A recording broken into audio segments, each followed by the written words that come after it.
What's up guys, and welcome back to another episode of the Reassess. It's episode number 71. We start today's stuff as we enter December with an academy update, 4 players remaining in our youth setup for now as you take a season off youth scouting, and also a look at our fixtures for December. Goodness. That's the way to describe it. Goodness. Liverpool away at Anfield. Spurs on the weekend at home. Matchday 6 in the Champions League at the Buy Arena. Then Aston Villa away at Villa Park. The quarter-final of the Carabao Cup at Old Trafford. Wolves away. Manchester United at home on Christmas Day. And then one more fixture to come. And don't forget, we might also have on New Year's Eve the FA Cup third round when it gets drawn as well. Yep.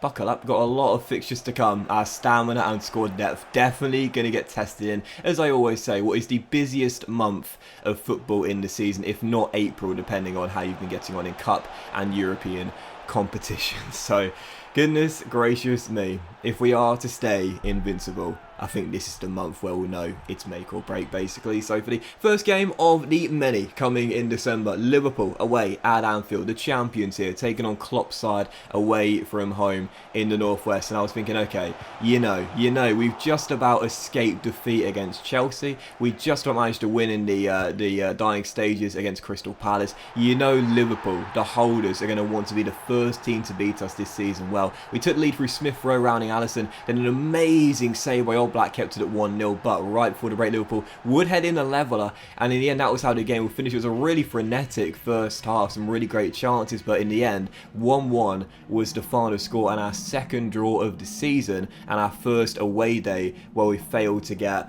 all 3 points. So 1-1 the final score, which, you know, I'll take that though. I'll take that. It's a decent result. It means we stay undefeated with the top scoring record, best defensive record, and of course most wins and most points on the board as well. So totally fine with that result. That is not a big deal for me. I'm happy with that. At the end of the day, I fancy our chance of winning the vast majority, if not all of our games this season. Bold statement, but based on how we've started against the teams outside the top 6. But those sort of games there, away against one of the best teams in the country, you know I'm going to be satisfied with a point if it keeps us undefeated. So for the second game of today's episode, this was probably the biggest one of the Premier League season so far. Spurs taking us on here at the Emirates Stadium in a North London derby, and right now it's 1 versus 2 in the Premier League. Whilst we are right now top, and you know, you'd say relatively comfortably top as well with the point separation, you know that Spurs coming here would see us slip up at Liverpool in the week and think this is the chance to knock the boys' confidence, get the win and end their invincible season hopes. What they didn't count on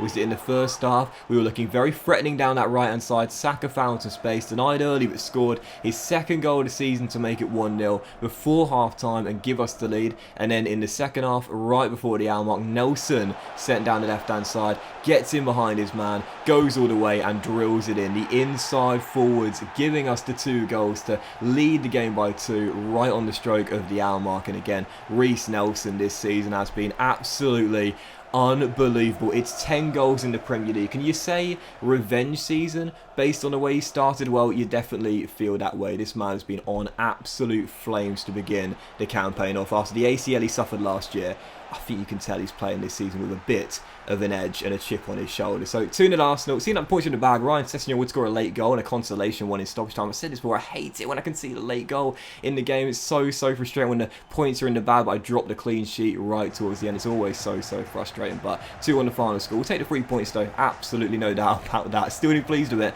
Whilst we lose the clean sheet, we maintain the invincible start and get even more point separation between us and our closest title rivals, our North London rivals, Spurs, in the race for the Premier League. Massive win there. And so for the following game of today's episode here, taking on Leverkusen in matchday 6 in the Champions League. So heading to this one to Buy Arena, you would have seen by the team there were a couple of starters out there, but for the most part a totally weakened side, because taking on Leverkusen, the job was basically done. We'd already got the qualification in the bag, that was secure. So heading into this game, all that was to be decided was top spot. And all we knew was to fail to lose by 3 or more clear goals, and we'd done it. So I felt very confident indeed, based on the start of the season, we'd be okay. And whilst Leverkusen, unsurprisingly with their strong lineup, were the better team in the game and won it with 5 minutes to go to become the first team in all competitions to beat us this season, it didn't really count for much. They went absolutely wild when Raul Jimenez, the Mexican, scored their game winner but it didn't really mean much because they still ended up in second place. I guess maybe it was the psychological aspect of knowing they're the first team to beat us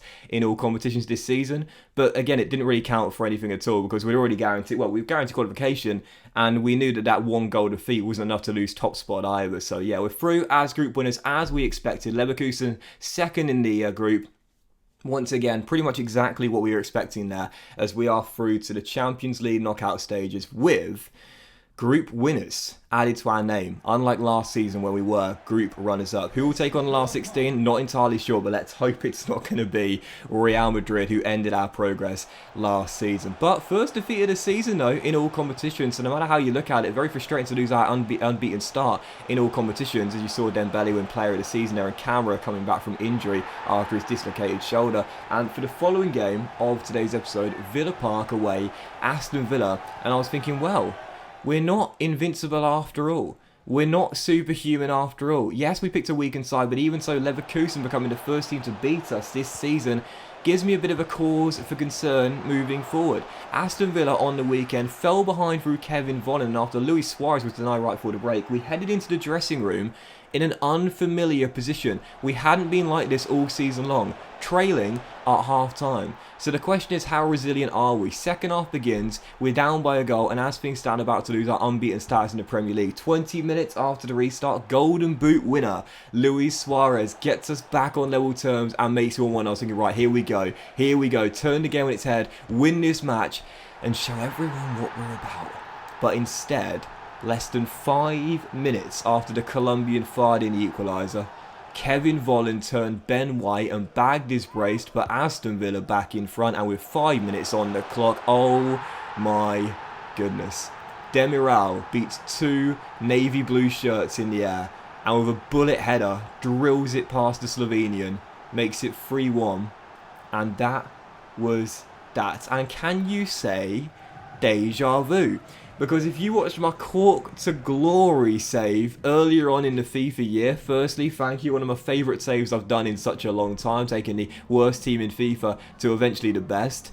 Do you remember in that Cork to Glory save, I think it was the final season we did, we had a chance at an unbeaten season, and in the end, the team that beat us in December to end our invincible run, Aston Villa. Can you believe it? Aston Villa have done it twice to me in FIFA, as we see the draw for the Champions League last 16, where we have got RB Leipzig. First leg coming in Germany, second leg at the Emirates Stadium. I do put us as favourites in that title. It'll be a tough one, but thank God we've avoided Real Madrid. They've got Dortmund. Did not want to face the Galacticos again, but RB Leipzig, again, first leg coming in February, second leg at the beginning of March. But yeah, that is crazy, man. It's such a coincidence. So you had Aston Villa do it to us in the Cork City save, and they've done it to us in this save as well. That is such a coincidence. Aston Villa, not my friends right now, man. Seriously, but it's over, and that's just how it is. And, you know, when you have a defeat like that, in anything in life, no matter what you're doing, when you finally tasted a loss or something negative after a very long period of time, it's all about how you respond to that. It's how you rebound, it's how you recover, and it's how you reassess things. So, okay, alright, so we've lost our invincible season possibility, yeah? You know I would have loved to have done it in our third season at the Emirates. That would be incredible, no doubt about it, but it's over.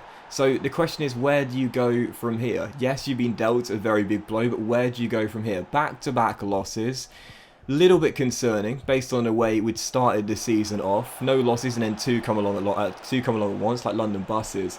So following game and final Wednesday's episode, Manchester United away, Old Trafford, Carabao Cup quarter-final. And again, how do you recover? Like, where do you go from here? How do you rebound? And again, how do you reassess your goals? I was thinking, okay, so we've lost our invincible season run. No doubt about that. We can't get that back. It's over now. So instead of sulking about it, move straight on and get back to doing what you do best. So for the following game here, Manchester United again, Carabao Cup quarter-final, we are the holders, and heading into the game, I was like, okay, alright, it's over. Yes, I'm frustrated, but it's over, so don't sulk about it, just move on, and again, reassess your goals. If you can't have the invincible season, what more can you do? Domestic double? Treble? quadruple, well, hey, those are still possibilities. So Carabao Cup quarter-final, picked a, again, mix of strong first 11 players plus some bench and reserve players as well. And we went 2-0 up in the first half as well. Scored a very early one, then Bukayo Saka made it 2-0. De Gea with a bit of a fumble, to be honest here. You know, I was reading recently that the Manchester United hierarchy were sort of regretting the decision. Oh, by the way, sorry, I just got to show you this real quickly. Oh my God. One of the best goals I've conceded against the AI. Marcus Rashford put Ben White in the washing machine with the McGeady spin and then leaped the corner flag. God, that is just sensational. What a goal. But yeah, I was reading recently after De Gea's fumble there that the Manchester United hierarchy quite sort of like frustrated and regretted the decision to give him that bumper contract a few years ago. What's he on, like 350 grand a week or something like that? I totally understand with the emergence of Dean Henderson, no doubt about it, but hindsight is a beautiful thing, and don't forget when De Gea was given that contract at the time, you know, you don't need to go back many years. De Gea was like considered one of the best shot stoppers in the world. Yes, he has fallen off the pace quite significantly, and everyone is willing to admit that. But yeah, hindsight's a beautiful thing, man. There's no doubt about that. So yeah, quite frustrating to see that come out in the media. I thought it was quite unfair, really, on the Spaniard. But even so, won the game by 3-2 though. And my point was, again, we could either sulk about the back-to-back losses, losing the invincible season possibility, or we can go out and remember we still got other goals we can hit. Yes, we can't do the invincible season, but reassess your goals, rebound, recover, and think about what more you can do. Don't sulk about it. We still have a chance at a quadruple, and after the win now, we are into the Carabao Cup semi-finals, into the final four. Thankfully, Ben White's injury, by the way, was just a bruised shoulder, which puts him out for just 5 days. And we see in the final four, we have in the Carabao Cup semi-finals, we aim to retain it. Manchester City, Watford, Nottingham Forest, or Manchester City. And do you know what? Considering how much cup luck I've got in the save so far, it's safe to say it's okay for me to get a draw like that every now and then. Yes, 33% chance we take on the best team remaining out of the three, but let's be honest here. Based on the cup luck I've got, I can't complain. But that was this episode of the Realistic CM, guys. Big thank you for watching. I hope you have enjoyed it. And if you have, then please do drop a like. Much love to you all. Have a fantastic day. And I'll see you for the next episode of the Realistic CM very soon.